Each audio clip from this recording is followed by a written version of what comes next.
Don't be bemused, it's just the news. Welcome back to SKZ News. As always, we are here to provide you with reliable information about the most important events around the world. My name is Leslie Rivera, so let's start with today's special program.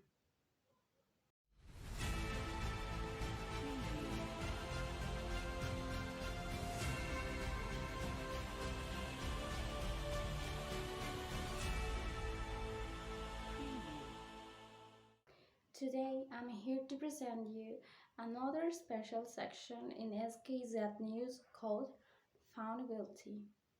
We recommend discretion if you are sensitive to this topic and all the things that are involved with crime, of course. Also, this program is not recommended for kids and people under the age of 18. Now, let's start with it. Crime and acts of violence are issues that concern every single person in this world. Every second, a crime is being committed anywhere outside the comfort of your living room. Have you ever thought about it? By this time, meanwhile you watch this program, perhaps a burglar is entering into your neighbor's house. A murder is occurring right now in China. A man is speeding in Italy. Maybe a teenager is shoplifting in the Oxo located in the corner of your street. What about a member of your family being arrested for you walking in England? Or have you ever thought about the things that your sons do while you are not around? Maybe they are visiting illegal websites. You should be careful about that because a lot of crimes are being committed by the time that I'm speaking about it. The crime rates have been increasing in recent years in many countries around the world. Of course, we're not talking about something new like the coronavirus pandemic, for example, because we all know that evil and malicious acts exist from the beginning of mankind.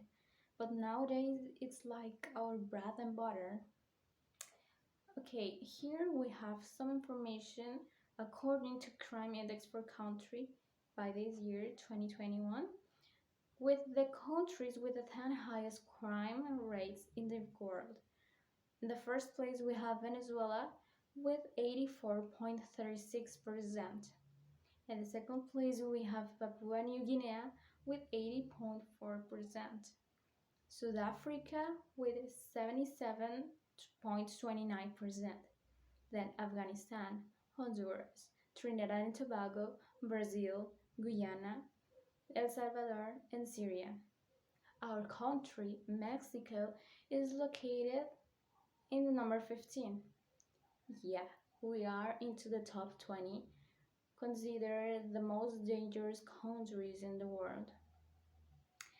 The criminal deeds go from petty crimes such as pickpocketing, purse snatching, or shoplifting, from violent acts like kidnapping, murder, and robbery, armed robbery.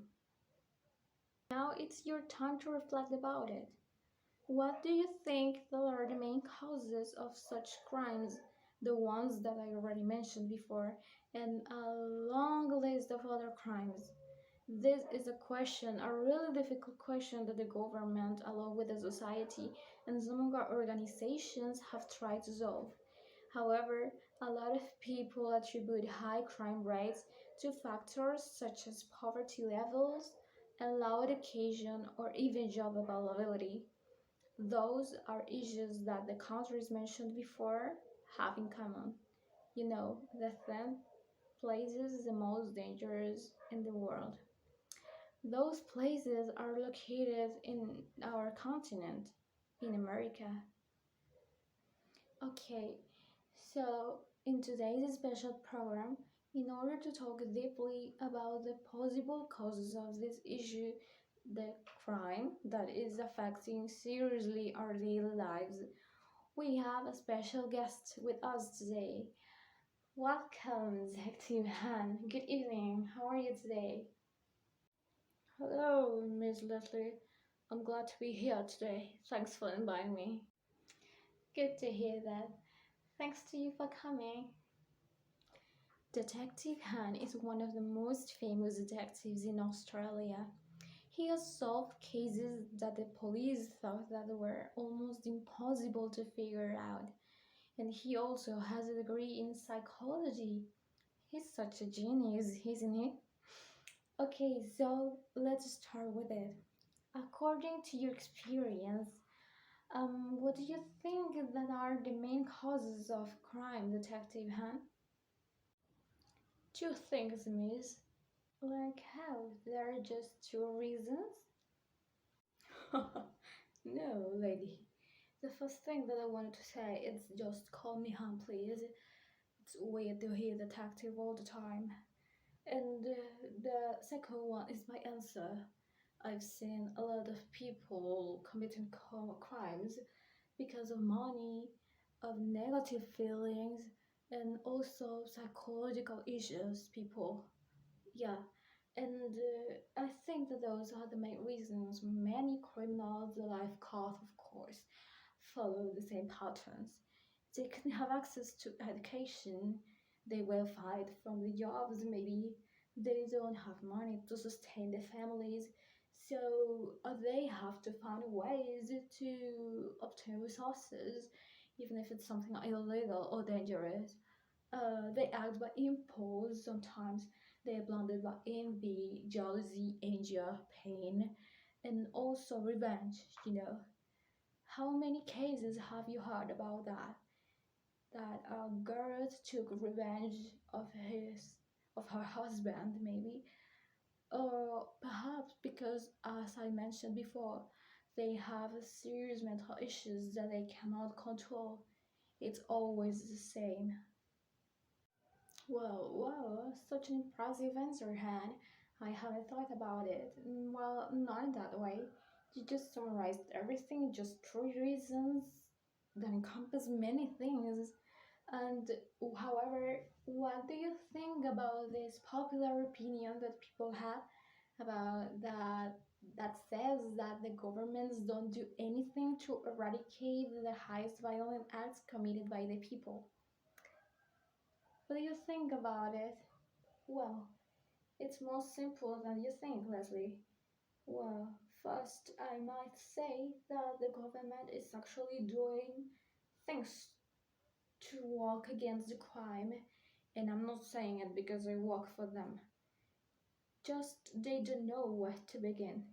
There are a lot of things in which they have to work first in order to uproot the crime. For me, the first thing that they have to do is to invest in the children, the education and activities that they can do in order to develop skills that might help them to grow up correctly. I mean, to keep their minds busy with positive things. By improving the life quality of their citizens, the government will be making a great change, and the results will be advantages.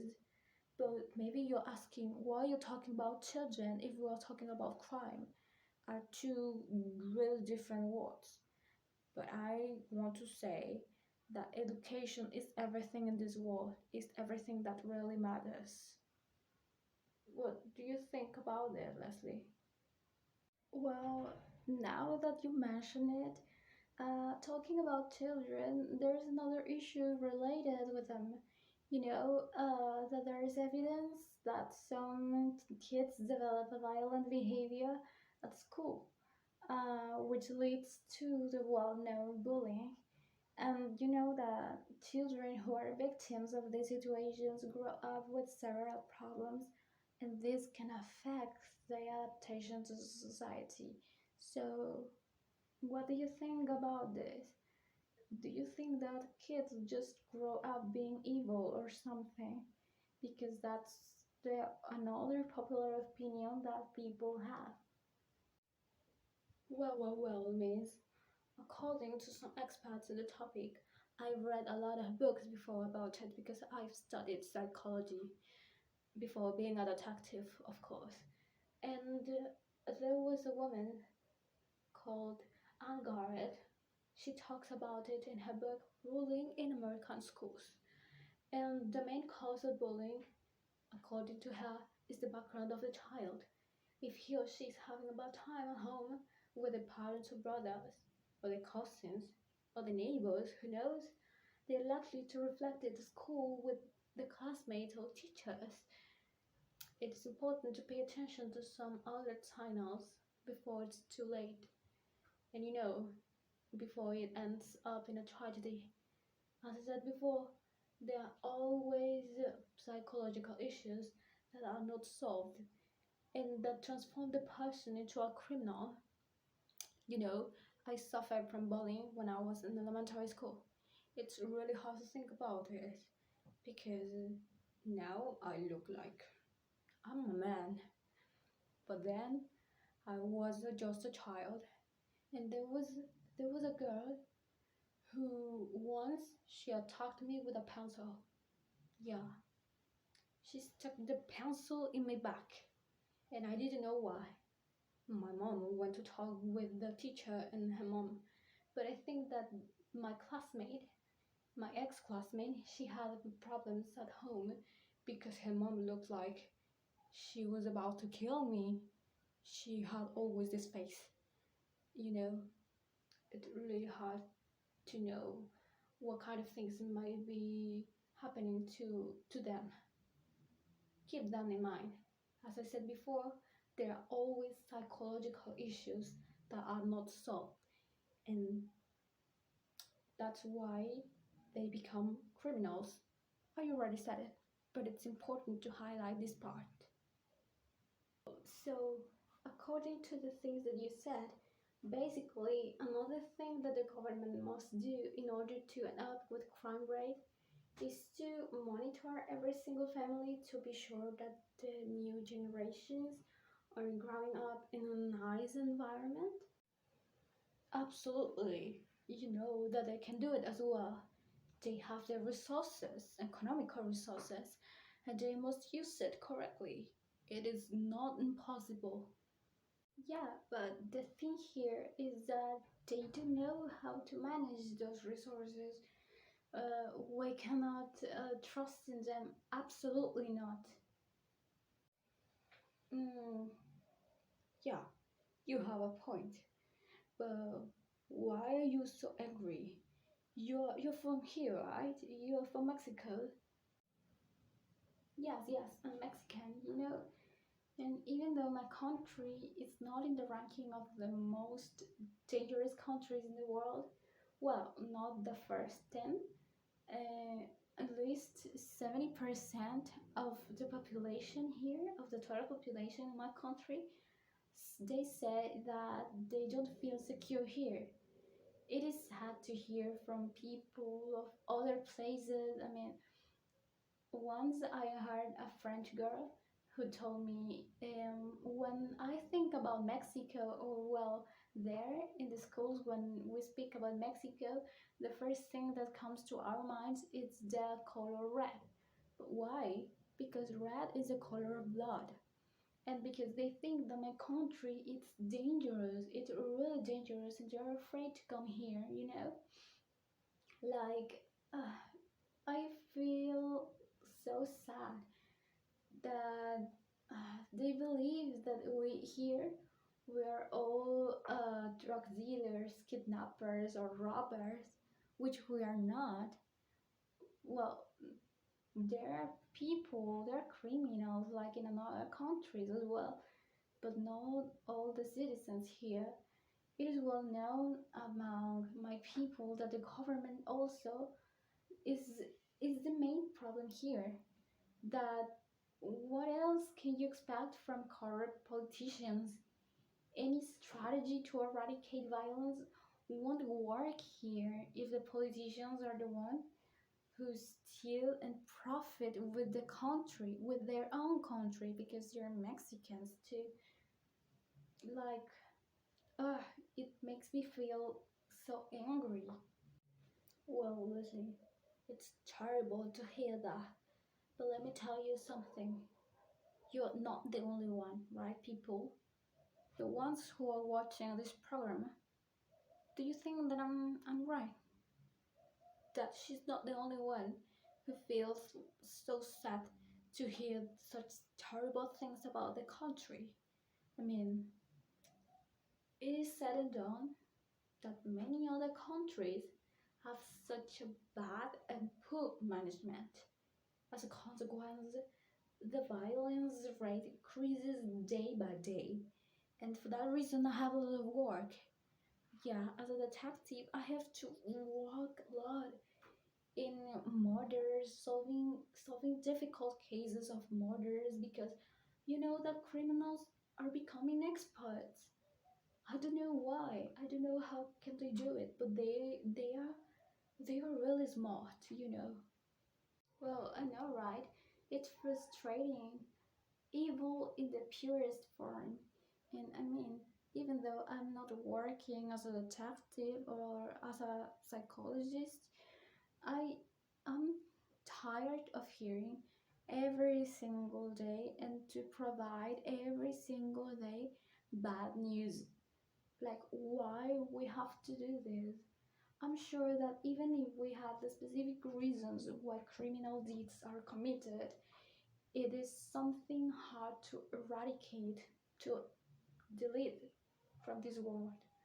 Maybe we should take into consideration the management of the government and leaders in charge of countries. I mean, of the most peaceful countries in this world, such as Iceland, New Zealand, or Portugal. I mean, take a look on their rules and laws. Why am I mentioning these countries? Because according to some surveys, to some studies, some researchers have found that those countries are the most secure in the world. And I'm not saying that there is no crime. Absolutely, there is crime, but it's not like a lot, like in another countries, the ones that I mentioned at the beginning, or my country. Well, lady, now that you mention it, did you know that there are only five prisons in Iceland housing fewer than 200? Yeah, 200 prisoners. I would like to live there. Imagine how easy it would be to be a detective there. It will be like vacations every single day of the year. No, of course not. I'm happy living there in Australia. It's pretty cool though. But, well, let me tell you something. As you said before, yeah, sure. Why the government of another countries don't adapt those rules and those laws in order to know if it works? It's pretty hard to do. It's a hard task because they are, as you said, in some countries, even the politicians or the leaders, the presidents and the kings or the queens are criminals. How can you do against that? I mean, almost nothing. But, well, it's time to reflect about this. It's time to do something, but in our own houses. I mean, with the people that surrounds us. Don't you think that? Or what do you think about it? Well, I want to say that fact because you remind me that. Well, actually, if you ask any people in your country or even in my country if they would like to live in Iceland, I'm pretty sure that they will say yes, absolutely. They would like to live in peace. Well, me too. Well, what an interesting fact, Han. Thanks for sharing your knowledge here with us. Now, I can say and I can conclude myself that from the three reasons that you mentioned, like there were money, psychological issues, and also negative feelings, I will choose money as the biggest cause of problems. I mean, I always have problems with money. Every single person in this world have done something for money. You, the one who are watching this, to my audience, I would like you to reflect about it and the things that you have done for money. I mean, have you ever lied for money to obtain money? Have you ever done something illegal for money, maybe, or to save money? I mean, it's always that when it ceases, when the money doesn't even exist anymore, our problems will disappear too. Well, that's my conclusion. I would like to hear yours. So please share it on the comments, or also you can tweet with the hashtag found guilty. The special, today's special with the detective Han. Well, thanks to you for the invitation. Take care of yourselves, educate your children, and fight for your rights and the rights of your brothers. Thank you so much. Goodbye. And stay informed here in SKZ News. Thank you so much for listening carefully until the end. This little discussion with Detective Han about the possible causes of crime. The next week, we're going to have another special in which we're going to talk about serial killers. So let's move on to the next section with my coworker Stephanie. She's going to present you the weather. Thanks again and see you. Goodbye. Good night.